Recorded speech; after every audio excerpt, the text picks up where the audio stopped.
অনেকেই পুরাতন গাড়ি কিনেন, সেক্ষেত্রে কোন ধরনের বিষয়গুলো লক্ষ্য রেখে পুরাতন গাড়ি কিনতে হয়? এটা মেলার মাধ্যমে হতে পারে, বিভিন্ন কোম্পানির রিসেলের মাধ্যমে হতে পারে, অথবা বিভিন্ন ডিপো থেকে ধরা গাড়ি হতে পারে। এই গাড়িগুলো কেনার সময় যে বিষয়গুলো আপনি লক্ষ্য রাখলে আপনি ঠকবেন না, সেই বিষয়গুলো এই ভিডিওতে জানিয়ে দিচ্ছি। পুরো ভিডিওতে আপনাদের সাথে রয়েছে আমি নাজিম পাটোয়ারি। প্রিয় ভিউয়ার্স, যখন আপনি সিদ্ধান্ত নেবেন একটি পুরাতন গাড়ি কিনবেন, এটি বাস হতে পারে, ট্রাক হতে পারে, পিকআপ হতে পারে, অথবা বাইক হতে পারে, আমি মনে করি অবশ্যই সে বাইকটি বা সেই গাড়িটি আপনি মিনিমাম 5-10 কিলো চালানো উচিত।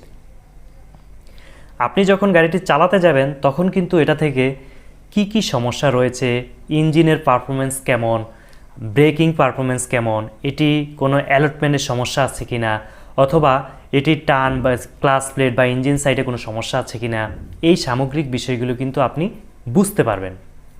কিন্তু বাহিরের চাকচিক্য দেখে যদি আপনি গাড়িটি কিনে ফেলেন, না চালিয়ে, টেস্ট ড্রাইভ না দিয়ে, সেক্ষেত্রে ঠকে যাওয়ার সম্ভাবনা খুব বেশি। কারণ খুব কম মানুষ রয়েছে যারা সঠিক ইনফরমেশান দিয়ে আপনার কাছে গাড়ি বিক্রি করবে।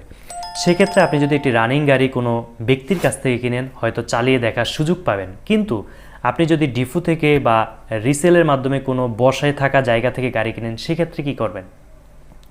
সেক্ষেত্রে যদি চালানোর সুযোগ থাকে চালাবেন, কিন্তু চালানোর সুযোগ না থাকলে সেক্ষেত্রে কী করবেন?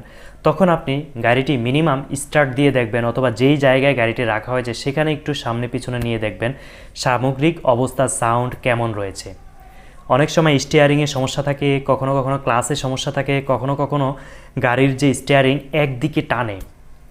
এই বিষয়গুলো কিন্তু অনেকের ক্ষেত্রেই লক্ষণীয়, অনেক গাড়ির ক্ষেত্রেই লক্ষণীয়।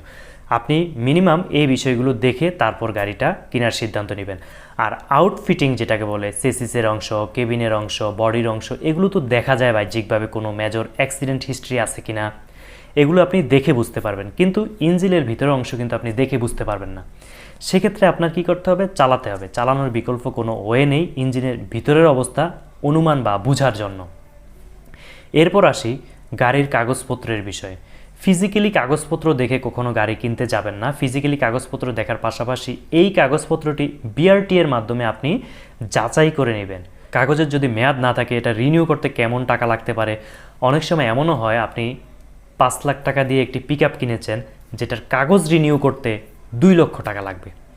তো এই জন্য আপনি অবশ্যই বিআরটি এর মাধ্যমে, আপনি নিজেও এটা বিআরটি এর মাধ্যমে সার্ভারে ঢুকে চেক করা যায়। এই বিষয়ে আমাদের ভিডিও রয়েছে, সেটা আপনারা অবশ্যই আমাদের ভিডিওর প্লেলিস্ট থেকে দেখে আসতে পারেন, সেখানে এই বিষয়ে বিস্তারিত রয়েছে। যদি আপনি না পারেন, সেক্ষেত্রে নিকটস্থ বিআরটি এ গিয়ে গাড়ির নাম্বার দিয়ে এই গাড়ির ইনফরমেশানটি, তথ্যটি আপনি জেনে নিতে পারেন। এর ফলে হবে যেটা, আপনি এই গাড়িটি কিনে প্রতারিত হবেন না। এই সামগ্রিক বিষয়গুলো যদি আপনি লক্ষ্য রেখে গাড়ি কিনেন, আশা করি আপনি ঠকবেন না। আর অনেকেই আছে দ্রুত সময়ে সিদ্ধান্ত নিয়ে অনেক তাড়াহুড়ো করে পুরাতন গাড়ি কিনে ফেলেন। এই বিষয়টি অবশ্যই অ্যাভয়েড করার চেষ্টা করবেন। একটু সময় নিয়ে দেখে বুঝে শুনে তারপর গাড়ি ক্রয় করবেন। প্রিয় ভিউয়ার্স, এই ধরনের নিত্য নতুন তথ্যবহুল ভিডিও আমাদের চ্যানেলে নিয়মিত আপলোড করা হয়, তাই চ্যানেলটি ইউটিউবে সাবস্ক্রাইব করুন এবং ফেসবুকে ফলো করুন। আমাদের সাথে থাকার জন্য অসংখ্য ধন্যবাদ। আল্লাহ হাফেজ।